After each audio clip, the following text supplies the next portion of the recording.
Hey guys, this is Dave Witchard. Welcome to the Next Level Live, and thank you, Sean Mike. Thank you, Mike Sizer. Thank you, Family First Life. Thank you for the opportunity to be able to serve, to hopefully give back and make a difference, really. And we have kind of like a Hall of Fame panel. I mean, I got two brand new Hall of Famers, and then I've got one that well over 300,000, building an agency and stuff like that I also have here as well. So we introduced our special guest today, but the first one that we have is Robbie Wells, who is a first-time Hall of Famer. Say hi, Robbie. Hey, Dave. Hey, Tim, Mike, everyone out in Family First Life land. He gets like double applause there, Thank Hall you. of Fame, things like that. So, and then we have two other guys. We have Mr. Tim Vansumeran. What's up, everybody? He's built an agency, he's an SVP, so he's growing, and they were talking a little bit before, so, but your agency is bigger than ours. So, there's different things there. He obviously is going to get a Hall of Fame. He's up here working and getting better. So, and then we have Mike Curry as well. Mike is a Hall of Fame producer. Thank you. What's up, everybody? Happy to be here. So we're going to kind of jump in right into the Next Level Live. I mean, obviously, give you as much content as we can in this period of time that we can. So we want to, give you as much things that's going to help you grow your business, help you in the home, help you dialing, whatever that may be. They all have their strengths. They're all good at different things, but they're all the one thing they do is work. They're all hard workers. I've spent time with them. I know them, and that's what you get. So I think that's the biggest thing I would take out of this and anything is if you work hard, you can mess a lot of things up, but you can also get a lot of things done. So start with you, Robbie, and tell us a little bit about your background briefly. How long you've been with us, and a little bit, just briefly about your story real quick. Well, I was a college football coach for about 20 years, never really sold anything. Came to Family First Life, I guess a little over a year and a half ago now. And, this past full year hit full stride, in my humble opinion. When I came to Family First Life, my back was literally against the wall, basically homeless, living in a car. And, just doing my thing. And when you put an individual, when you put their back to the wall, that's a dangerous situation for the entire world, because usually that person can come out fighting. And I did. I came out fighting real hard. So if there's anybody out there that's in that situation, understand that there's other people that have been there and done that too. And that there's hope for you. You can do it. Yeah, I agree 100%. Dangerous person who's got their back against the wall, that's for sure. And then you guys, tell us a little bit about you guys. You want me to go, Mike? Yeah. So I've been here a little over, coming up on a year and a half now. And my previous experience was in distribution, and then also spent about almost 10 years doing door-to-door sales for supplemental insurance as well. So have some insurance background, a little bit different than this. Actually, a lot different than this. But been enjoying the ride here. Love the opportunity. So, Mike? Yeah, Mike Curry, 32, got two little kids, wife, and did appliance repair for the last 8 years. Content. Wasn't really looking for anything extra. Found this through a mutual friend who's very successful here, Grady Polson. A few of you guys probably heard of him. And, seeing what he built, it doesn't surprise me the person he is, but what surprised me was the people that were working with him that was making the money that they were making. So I saw that, and I looked at it as an opportunity to replace my wife's income about 7 months into this journey, which I'm so happy for. She stays home with our little kids. So, zero insurance experience, had to Google what final expense insurance was. Now it sounds funny, but awesome. Just came in, dug my heels in, followed the system. I feel like I'm just a product of, doing what Jamie Cheerio and other leaders, coached me to do, and I'm just happy to be here. Yeah, we're glad you're here as well. So we're actually in the Charlotte office in the podcast center. Mike works here out of this office, and Robbie, and so it's been a pleasure working with both of them and watching them, grow in this business and learn and watch from each other and different things. So that's the importance of the offices. And I think WorkSpots has obviously given us a great opportunity. Thank you, Sean, for that, allowing us to plug into any office across the country learn from other people, be around people with positive attitudes and things like that. So that's really huge. We're here on Dial Day, and it's just, there's a lot of people in here. That's good stuff. So, Robbie, we're good with you. Start with you. So tell us about, like, let's just talk about, like, Dial Day. Maybe talk about, like, because there's a lot of people watching, right? And people that are maybe even brand new, and what that Dial Day looks like in the beginning, but then how you've progressed and gotten, like, here's the thing. Are we great on the phone? You're good on the phone. You're obviously very good on the phone. You know what you're doing. You've changed and different things, but maybe how that process worked, how you've gotten better at it, and that kind of thing. Sure. Well, I think back when I first started with Family First Life and how bad I was on the phone. I literally had no idea what I was doing, but I was determined that there was going to be of course there was going to be a learning curve, but I was determined that I was going to learn and I was going to be successful at it. And I truly believe that in anything, if you have an individual that's truly just determined to get better at his craft, then you will. So literally day by day by day, each time that we had a dial day, I just chose to make myself a better dialer and better dealing with the people on the phone, better at dealing with rejections on the phone and overcoming those rejections in setting the appointment, and not just setting an appointment, but solidifying that appointment. So yeah, it's definitely been a process, but if you are patient and you work at your craft, you can be very, very good at this business. You do not have to be a rocket scientist. You just have to work extremely hard, and you have to stay very consistent. Yeah, that's one thing. You've been very consistent, and behind the leads dial days, he actually is kind of leads off the Zoom. Neil puts it together and all that, but he's always like the first guy on there dialing at 7:30, which is huge, and it keeps you accountable too. Oh, absolutely, it does. So, and we'll come back and get some tricks from you here in a second. But let me talk to the other guys here real quick. Ask you guys kind of that same question, but like, what was dial like, Dave, for you in the very beginning? Tim, you didn't dial leads before. Mike, you're not even from the industry, but maybe just really quickly how you have gotten better at that, what you've learned, that kind of thing. Anything you want to share? Tim? Okay. Yeah, so definitely dialing leads was a new thing for me. Where I came from before, it was literally strictly cold calling. It was knocking on doors. We would go to a neighborhood and begin canvassing. And there's some value to that still in what we do here if for whatever reason we can't get a hold of a lead. But I just had a hard time wrapping my mind around the fact that leads were even a thing. Before where we were at, we would almost kind of discourage people and kind of bash calling leads just because that's not what we were doing. And so when we were trying to bring people in, we would discourage that like it didn't work. And so that was kind of almost ingrained into my head a little bit. So I had a hard time kind of wrapping my mind around, calling people that had expressed interest in, fulfilling that need. Mm-hmm. And so, through doing my research, through talking with Dave, a couple other people, kind of just validating by what I saw on Facebook and other social media and all that stuff, I knew it would work. I knew that if so many other people were doing it, I could figure it out. I knew that there was going to be a learning curve because I just had never done that before. So, it was what we were actually doing was really simple. There was a script to print out. We were able to call, other people that had been doing this before to get some advice or some coaching.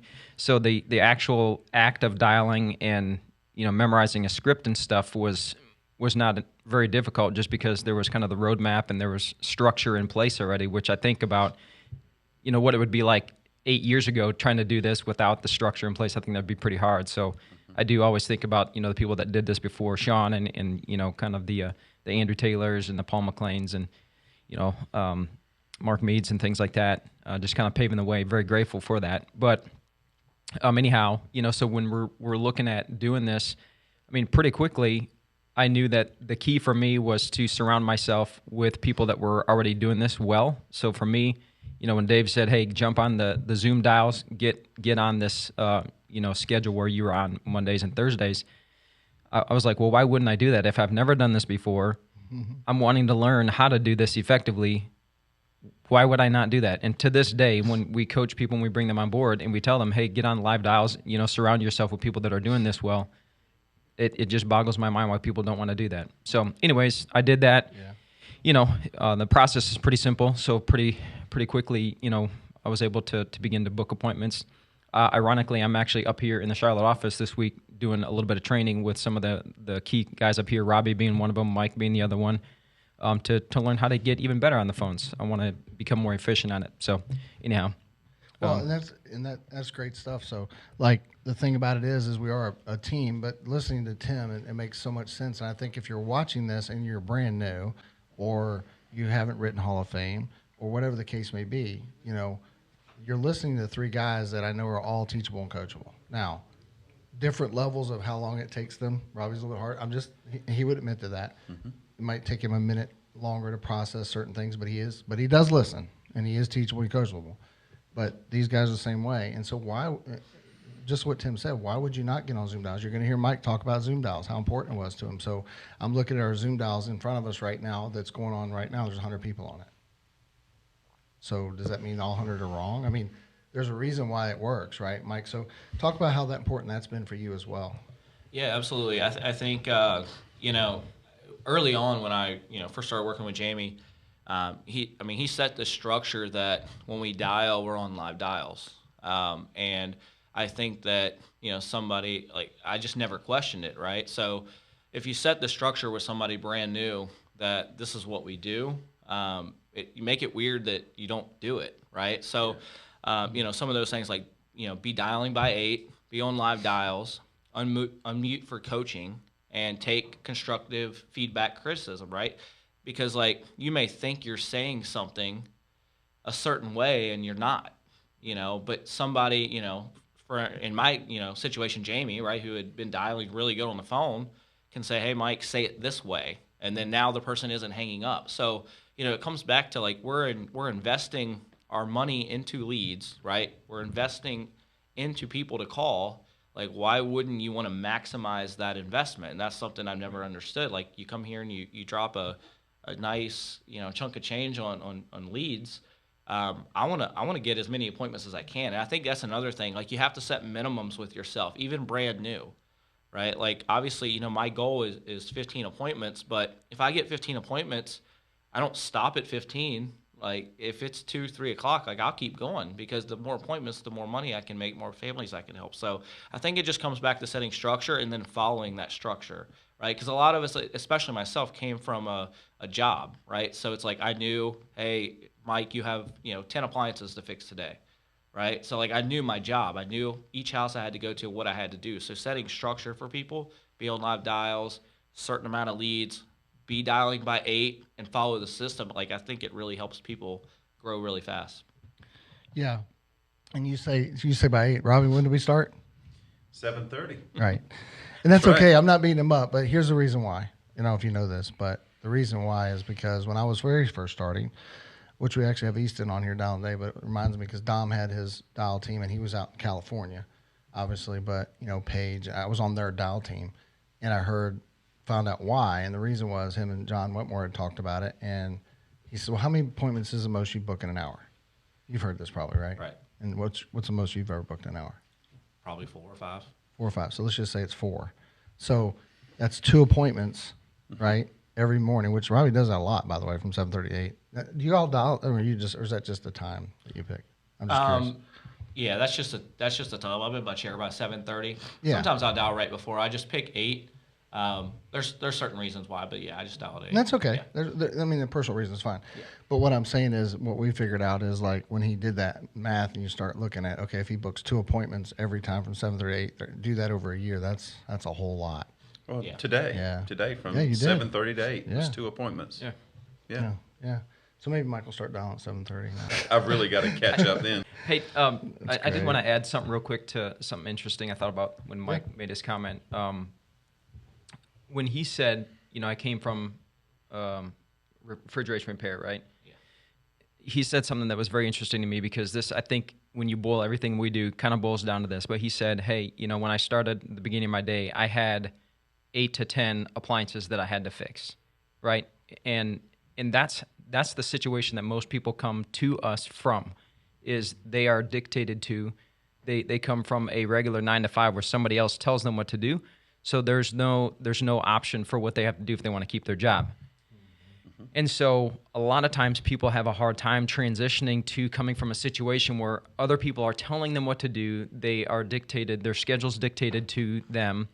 And, then they have to, in order for them to keep their job, they have to do exactly what they're told. Vacation time's dictated to them, time off with their family, everything's dictated to them. So we get the majority of our people from situations where they've been told what to do their entire time. And they get here, and all of a sudden they are self-employed. They have the option to plug into structure, and then if they are not self-disciplined enough to do that, then they wonder why they're not getting the results that they see on YouTube, all social media, and most of the time the person that brought them into the business, right? So if you didn't abide by that structure that Jamie set forth for you, you would not be sitting in here today, right? If you were not on the live dials, you wouldn't be here today. None of us would be here if we didn't choose to dedicate ourselves to putting in the day in and day out disciplines that it requires to do this. And I think that's where a lot of people kind of fall by the wayside, is they don't understand the structure that they have to build into their own life in order to be successful here. So just thought I'd bring that up because maybe that helps somebody else out here when they're recruiting, to make sure that that's outlined appropriately for people, and that people understand you have to run this like a legitimate business, and nobody else is going to tell you what to do. I mean, you are the business owner, And I heard it. Somebody said before, if you are the business owner, would you be impressed by the employees that you hired if they were like you? Mm-hmm. When you look at it that way, that probably will change perspectives for hopefully a good amount of people. So. Yeah, and I think in this room, you can look in the mirror and say, hey, yes, the answer is yes. We work hard, do those type of things. With that, I'm going to go back to you for just a second, and then Mike, and then we'll come back to Robbie. So what are some things that you say to a new person to get them prepared for what you just talked about? So what are some things we can do that you've had success at? Because you guys both have some guys that have come out of the gates, pretty hard. I mean, Tim out of the gate, so he's pretty teachable. I'm just saying. So we're talking about somebody who came out fast that knows what he's talking about when it comes to that.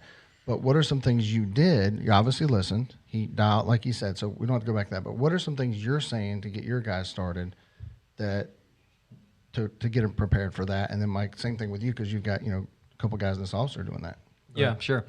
Well, first of all, I help people understand that, we're here to support them, and I'm going to be spending time with people that are plugged in and that are really doing this thing. Because with the amount of people that we're hiring, the amount of people that we're trying to get into the system and up and running, the fact of the matter is some people are coming here and they are going to be willing to do what it takes to do this, and there's going to be other people that are not willing to do what it takes to be successful here.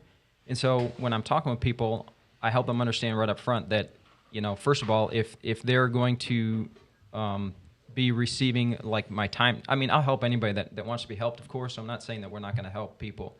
But what I'm saying is I want to spend the time with the people that are being coachable, that are getting on the Zoom dial sessions, because that's where, we have to learn how to do this effectively.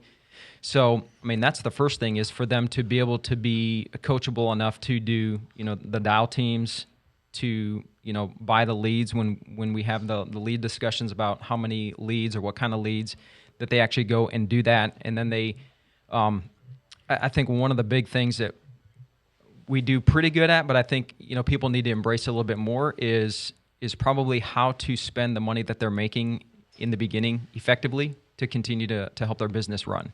Because I think sometimes people will come in here and they'll make $3,000, $4,000, $5,000 the first couple weeks, and then, there's a guy that I'm thinking of right now that came from a completely different background, had all these discussions with him about structure, about, putting your head down and keeping the blinders on for the first 90 days at least. Don't do any vacations. Don't do this. Don't do that. And he came here and,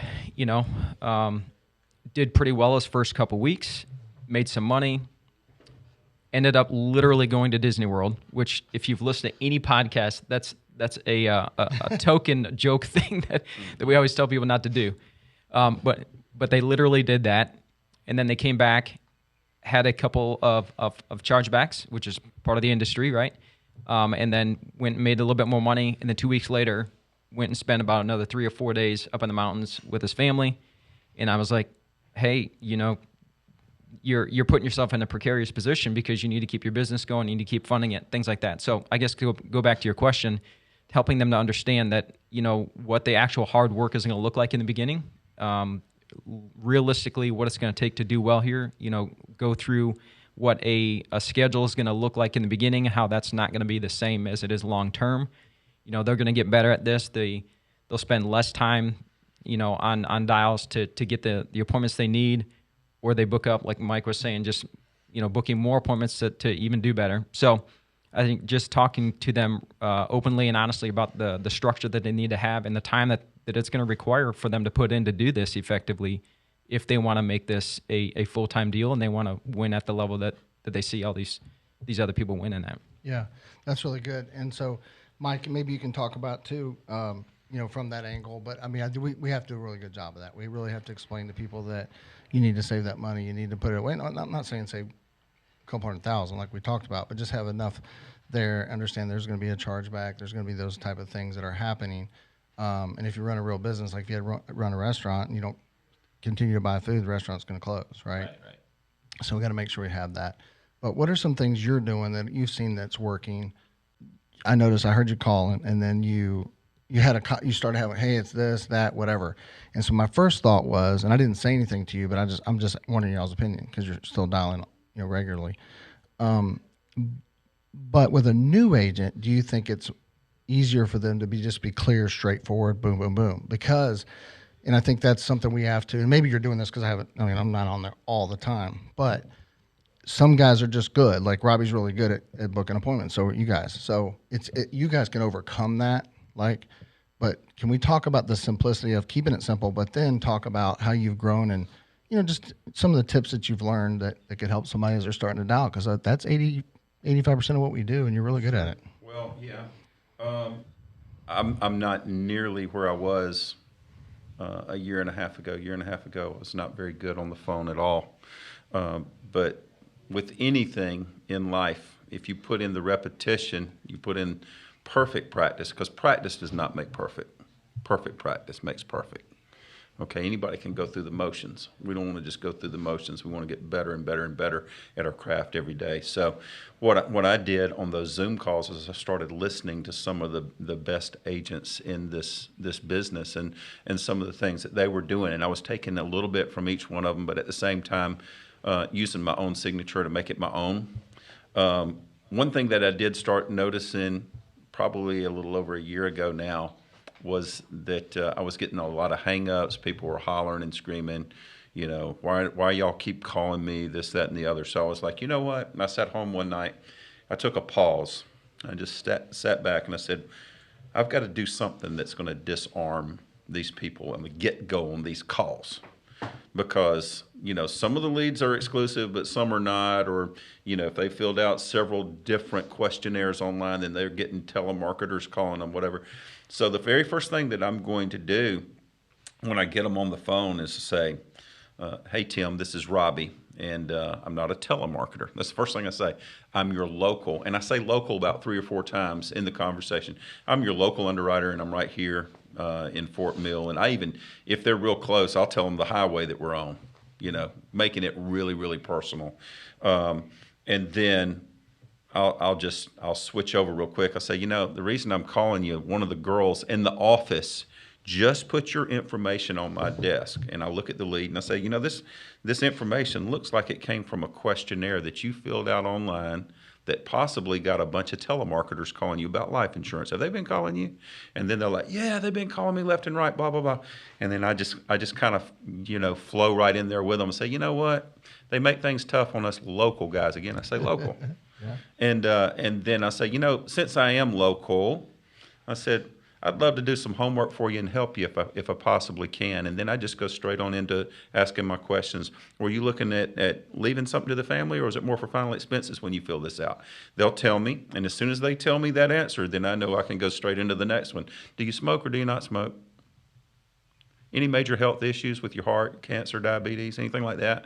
And then once they do that, then I'll ask another question that's kind of off the wall. It may seem. I'll say, what's your work schedule, or are you retired? And they'll tell me. And once I know their work schedule and I know that they're off at 5 o'clock or whatever the case may be the next day, then I'll say, listen, I'm looking at tomorrow and I've got a 5:30 or a 6 o'clock. Which one works better for you? And I go ahead and I get them to, I lead the conversation. I don't give them a yes/no question. I give them one where they've got to make a decision. And so they'll say 5:30. Okay, 5:30 it is. And then I'll say, okay, you're at 124 Ravenna Lane, is that correct? Yeah, that's correct. Okay, is the 124 on the mailbox or is it on the house? And they'll tell me. I said, okay, well, you can't miss me. I'll be there right at that time. And I'm a tall, good-looking, bald-headed guy. And usually everybody laughs at that, you know. I don't say good-looking if it's a guy, but, you know, if it's a lady, even if it's a grandmama. Yeah, I'm a tall, good-looking, bald-headed guy. We have a little laugh about that. And they realize that I'm a human being too, and I'm not just a telemarketer. But that's just some tricks that I use. Another thing that I do, Dave, is that if I don't get them on the phone, I call them back to back to back 3 times. On the 3rd time, I leave a voicemail, and it's very, very simple in my voicemail. It's just, Tim, this is Robbie. Call me back, and I hang up. I don't say my last name. I do not say what it's about. And there's a reason I don't do that. I don't say my last name because if I say, this is Robbie Wells, they'll say, well, I don't know Robbie Wells. They won't call me.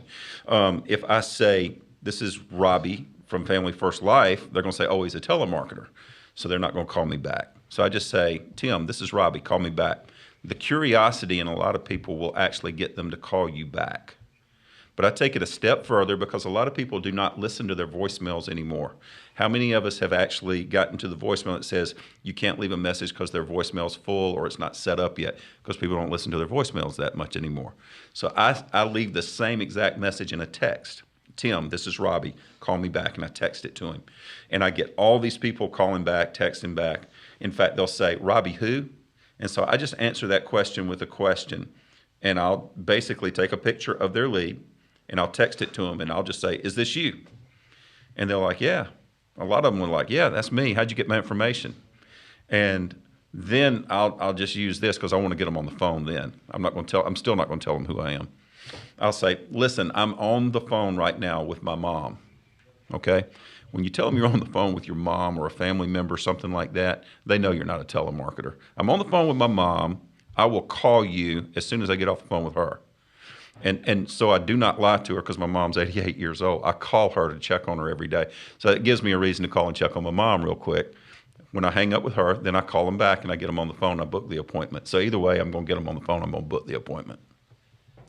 Well, that's good stuff. And guys, any tips y'all have that you want to share that's worked for you while we're on this subject? Well, I will say Robbie has definitely perfected his craft in terms of, you know, kind of making it his own. I don't think that most new people that come here are going to be able to get to that level as quickly as they need to. So for me, like when we first start people off, we really still start people off using the same structure. I mean, there's printouts that they can print off of our website. There's definitely the structure there. And I think for new people that, because, gosh, when you're new, there are so many things going through your mind when you're on the phone. You're like, am I going to say the right word? You know, is this person how are they going to respond to me? You're starting to think about all these things and getting inside your own head. And so the easier I feel like, brand new people that have never done this before, the easier and the more simple we can make it for them is going to be a really good route for them. So we just keep it really, really simple. Hey, here's where you print this stuff out. You memorize this as much as possible. When I first started, even though I felt like I had it memorized, I literally had the printout right in front of me. It was taped to the wall in front of me, and I was still reading off of that. And after a week or so of doing that, you become accustomed to it, and you begin to kind of making it your own. And so you're able to kind of tailor that same script and bring your personality out a little bit more, which is what Robbie does. And so he just makes it a little bit more him, a little bit more a little bit of a rapport building. So I think for a new person, having that structure, having that line by line that they can go through, and then also giving them the how to handle the different objections that they're going to get on the phone. Now, eventually, I mean, mine does not look the same as it did when I first started. So when I call now, mine's a little bit more conversational because, I do try to add in the fact that I'm local there because they do get bombarded with telemarketers, whether it's a 65-year-old person that's, just turning 65 and they're getting hammered with Medicare calls or whatever the case may be, or the, just even the other scam stuff that's going on. They're bombarded with telemarketers and spam calls. So if you can very quickly break that down where you can get past that and at least they're open-minded enough to listen to you so that they can actually hear what you are saying so that they can, really just even be open-minded to the fact that you are calling them about their request that they sent in. I don't know if that makes sense or not, but so I think for new people, having that simple structure, having that straightforward approach, and booking the appointment, and then kind of more the rapport you'll build when you get there. Even at that point, you're not doing a ton of that because it's pretty straightforward while you're calling them. So that's how I feel about that. Yeah, and so we'll go to Mike and do the same thing. Mike, and I think in the beginning that's it. Simple, get the appointments. They're going to get their heads bumped. We had a guy, Joseph, 19 appointments, but they get better, right? They got to get in the activity. Wouldn't you agree?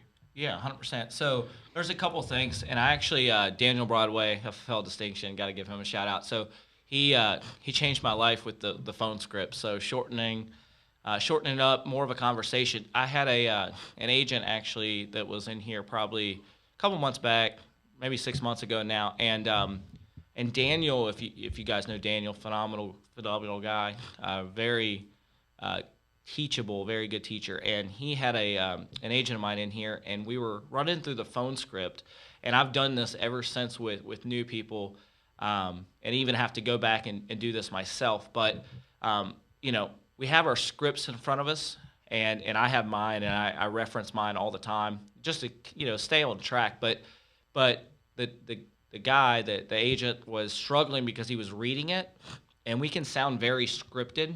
And when you sound scripted, people hang up. So we need to know the phone script for the reason why we're dialing, but we can't read it, right? There's a difference in reading it. Hey, Robbie, this is Mike Curry. I'm calling you back from the Benefit Center.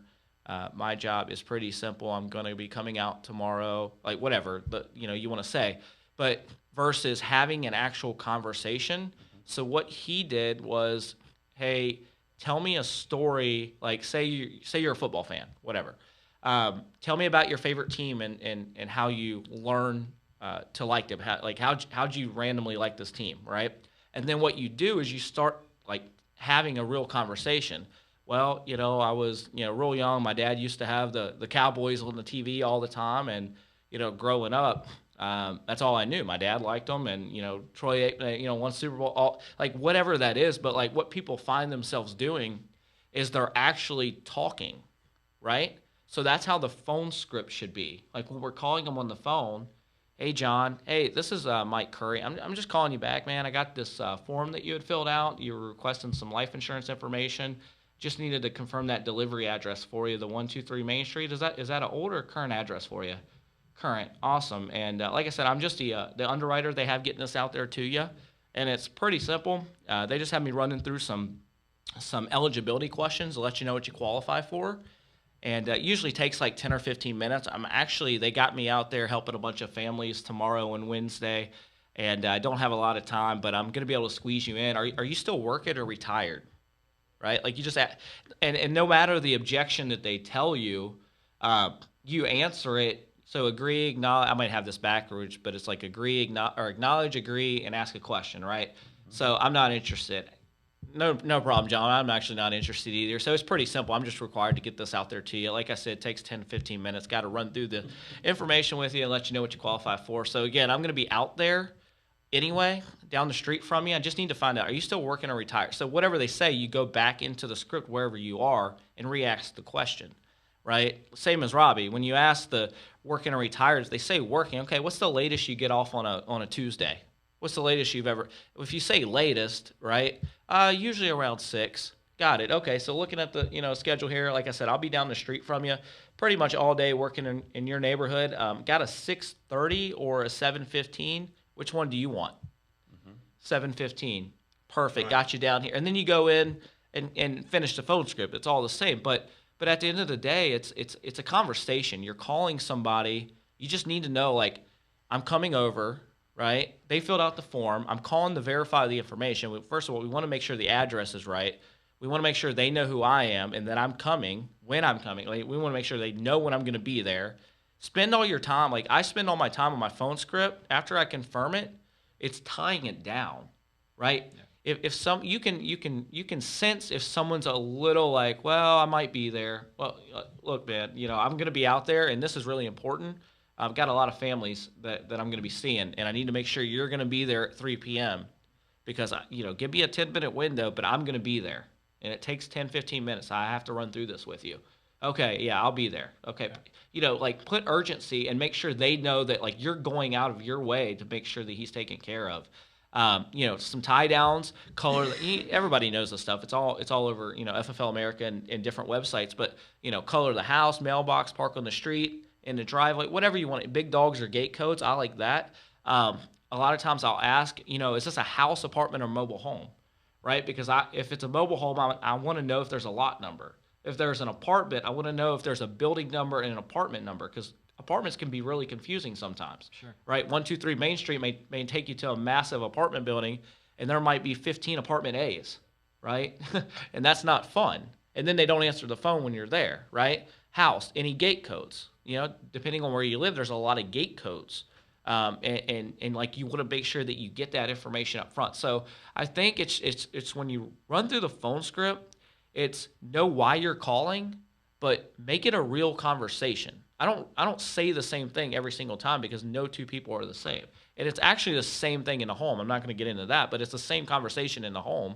There's not like one script that you say. You go as the conversation goes. So that's kind of my tip on the phone script. Yeah.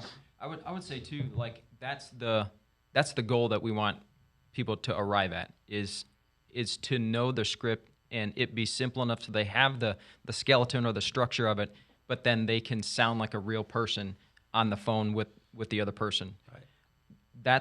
That brings us back to the importance of people, committing to being on Zoom dials, committing to the dial days, because the faster you can dial through 100, 200 leads, the more you can get your teeth kicked in, the more you can taste success in the beginning, the more different situations, objections that you have to deal with in the beginning, that's going to, make your learning curve steeper. The more you do in the beginning, like if you can just go super, super hard on dialing and go through the ups and downs of that in the beginning, well, then with all that repetition, just like anything else, just like professional athletes, they don't just practice a certain route one time. They run the routes repeatedly. I mean, I'm not, you've been through that before. I used to coach wrestling. We didn't practice a wrestling move one time. We drilled it and drilled it and drilled it. We would perfect that move so that when it came time to you have to use that in an actual event, just was second nature. You knew how to respond. And if that one didn't work, you had practiced the reversal move to that move that you just practiced. So it's just the same way of us on the phone. But the problem is there's people that don't ever give themselves the opportunity to get to that point because they get discouraged in the beginning. They don't have enough leads. They didn't buy enough leads, so now they're calling the same 20 people over and over, and then they're wondering why they're not tasting the success. And so that's the goal for sure. I mean, my calls with people now, if I'm on live dials, and I'll dial on there sometimes still too, but it sounds more like a conversation. It doesn't look like I'm not reading it off there anymore. But I have the basic structure, so if they throw an objection at me, I deal with that, and then I'm back into the actual booking of the appointment again. So we want people to get there. We want them to memorize it. So people should go through this process. They should memorize it, they should internalize it, and then they should personalize it. That's the process that they should be going through when they're looking at these scripts. So, well, one of the main objections that you'll get on the phone is that the client, the potential client, will say, "Well, I just took care of that, and I just got some insurance." Now, in the past, I'd be like, "Well, you know what I do," but now, here's what I do. So, oh, well, that's good that you went ahead and got coverage. And I said, by the way, who'd you get your coverage with? Sometimes they'll say, sometimes they won't. I say, listen, here's one thing that you probably don't know about us. We're mandated by the state, number one, to help get you in the right package. So we do what is called a free annual review. We'll come out, we'll look at your policy, and if it's the best policy, the best coverage at the lowest price, we're going to give you a thumbs up.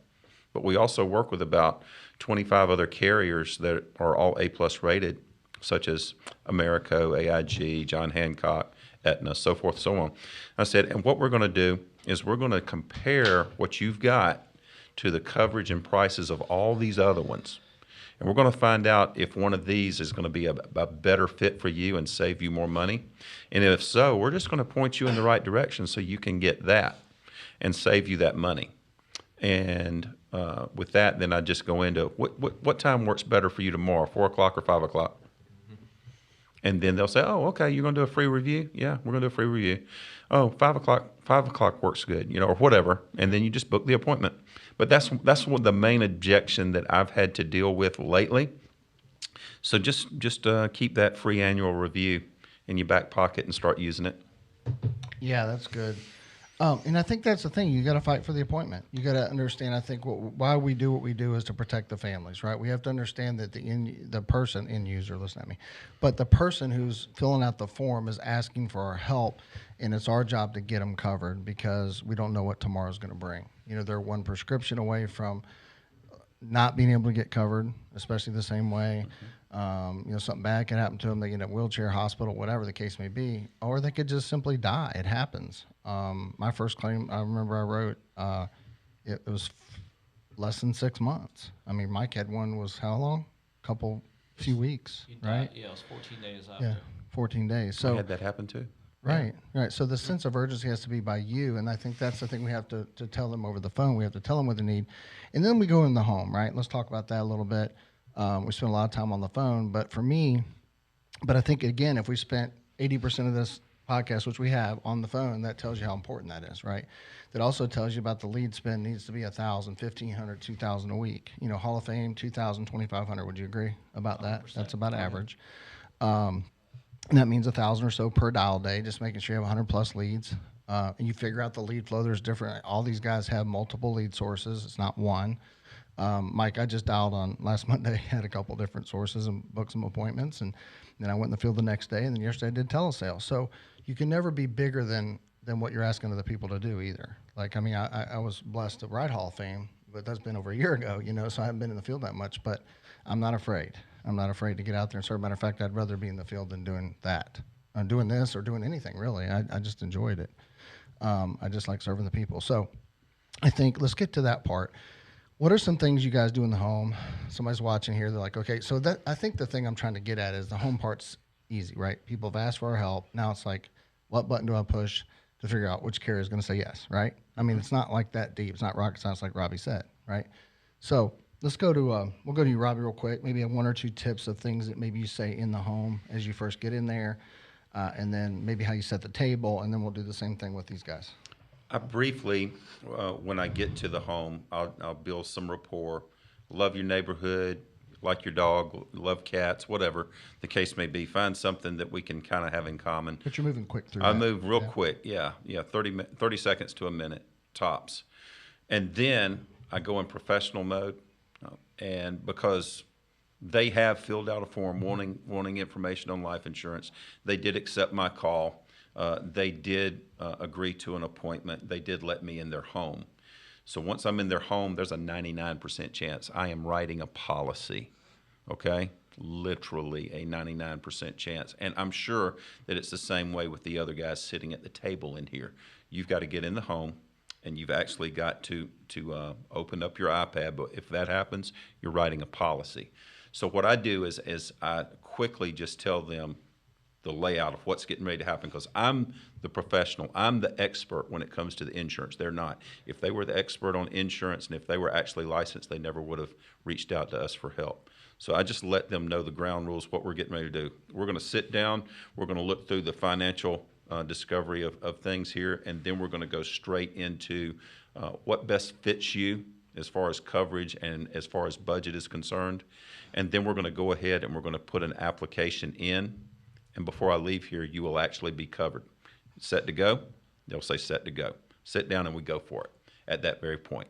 So that's how I set the table when I first go into the home, and when I leave, they're covered. I tell them welcome to the family. Usually do a selfie with them to solidify the deal, and then follow up with a text in about a day or so, and a thank you note as well. So that's things that I do. Well, that's good. And, so you mentioned something there. And I think this, and I mean, I'm not to overthink this, but you mentioned the text, you mentioned the follow-up and stuff like that. One of the things I did, Aaron's not here, but I wanted to make sure the persistency was as good as it could be. And I think this will help somebody out there with chargebacks and things like that. Because we have a lot of, especially in the beginning as they're learning this business. For me, I just wanted to make sure, so I don't know what my percentage was, but it was up there. And probably close to 80%, but when I was in the field, and so the things I did were, we sent a thank you card. Aaron called him when I left the house. I tried to give him a connection, like if she had a dog or whatever, I'd tell him the name, tell him a little bit about it. So when he called, hey, Miss Joe, whatever, how's Furry doing, whatever. And he'd go and talk about the dog and just build that relationship. I'm here for you. I gave him Aaron's card as my office manager, whatever. I gave them my card. I sent them a digital card. I took a picture with them, sent it to their phone. And I know you guys do this. I'm not saying, but I'm just trying to teach you a little bit. I did all those things. Aaron called him right after I left the house, literally. I even told him, my sister's probably going to call you right when I leave. He always does. And he's probably going to send you a thank you card the next couple of days. Okay. I mean, that just tells them, hey, we're professional. I talked about the office. Even when I had one or two people, hey, we have a big agency. We're located here. Here's what I have. And if you're out there in the middle of nowhere, you're like, I don't have an office. That's okay. So your team does. Your manager does. Use that. Everyone has an upline staff everywhere. So use that credibility. Build that credibility. It's just like, I'm not going to say names of particular things, but right down the street, they're looking at the brick building going, that's credibility. They're right there. I can go down and see them. But yeah, but they cost a lot more and they can't get you covered. We can, but we have to build that credibility. So I think that's important to tell people. The thank you card, the follow-up, call them. He used to call them like 3 days down the road, hey, your policy's on the way, whatever. So if we're right in America, we don't have to worry about that too much. But again, the more of those, that first, I think 48 to 72 hours is super important because that's when people have buyer's remorse most of the time. So if you do those 3 or 4 or 5 touches, so think about this, Mike. I talked to you once. I talked to you twice. He talks to you, sends you a thank you card, and then follows up. That's 5 touches with one person in the matter of a couple of days. That's huge. But if you just go sell it and leave and that's it, it's 2. So big difference. What are some things you guys do, within the home as we kind of wrap this up over the next couple minutes? Yeah, I will just touch on briefly what Robbie touched on. I think the most important thing in the home, particularly for new people, is just to provide that structure. Grady Polson does really great training on YouTube, specifically how to set the table for that. Paul McLean, too, is the person that I relate to the most. He's got an 8-step process to the in-home, how to set that up appropriately, helping people walk through that process and helping them make that decision. So that's what I would say is, those key trainings are going to be important. Good. Yeah. What about you, Mike? Yeah, I think mindset is huge, and this can apply to the phone. You have to, you can write this down right now, but you have to have this ingrained in your head. A lead's a lead. Objections are fake. Everyone wants it, and they filled it out. And you have to have that ingrained in your head. So when I book an appointment, they know that my job, I'm coming over to help them find out what they qualify for and help them submit a request. So I'll go in a house and, my biggest thing, obviously, I want to set the table, but I want to uncover why they filled it out, right? Because I don't sell them insurance. They sell me on why they need it. So if I find out and I really dig deep on the why, much more than just surface level, what pushed you to fill this out? Oh, well, just looking for some final expense and moving on. If I press the situation, okay, have you lost somebody? Dig into that situation and draw that emotion, because what happens is that emotion is what drives them to make a decision, right? Because you have to learn to get people to move. This entire business is learning to get people to move, whether it's, agency building, on the phones, it's in the home, anything. Everything's learning to get people to move. So uncover and dig deep into the why. I started saying we're going to submit a request for coverage. I don't know why. Application, recoverage, a request for coverage, like it's different. People receive it differently. So we're going to submit a request for coverage today. I like Zach Tradowski's take, and I've used this ever since. And I don't ever have bank account issues anymore or anything like that. I tell them up front, look, my job's pretty simple today. We're going to run through, we have 20, 30 different carriers. We're going to run through some options, find out what's affordable, what you can actually qualify for. And then we're going to submit a request for coverage. This is what we're going to do today. We're going to submit a request for coverage to see if we can get you approved. Okay, in order to do that, we're going to need a bank or credit union account and routing number and a driver's license, okay? And I don't really slow down there for them to acknowledge. I acknowledge that for them that that's what we're doing, right? Because you have to remain in control. Okay. They filled out the form. My job is to help them. So you lead, guide, and direct people. So at the end of the day, when you lead them, they do what you tell them to do.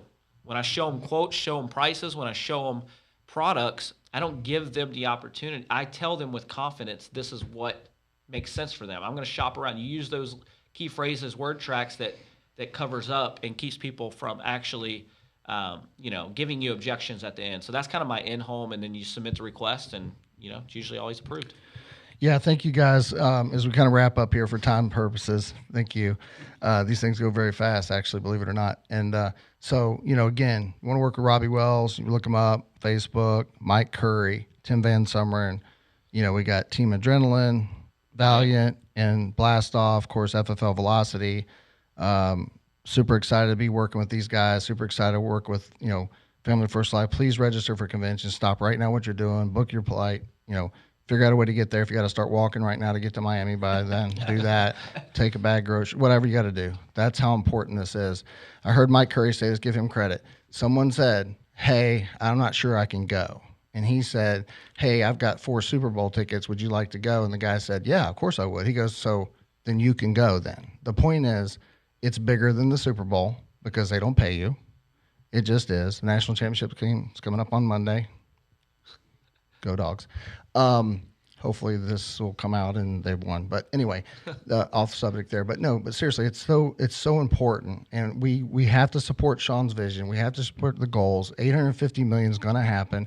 Everybody in this room is going to double, triple, quadruple. We have to really just press on the gas, stay at it. These guys don't take a lot of time off. It's not saying they don't take their time, but they don't take weeks off. They don't take multiple days off in a row, or they would not have written 300, 400, 500. And they're just not going to do that. So if you want to get Hall of Fame, that's what you do. You want to grow a big business, that's what you do.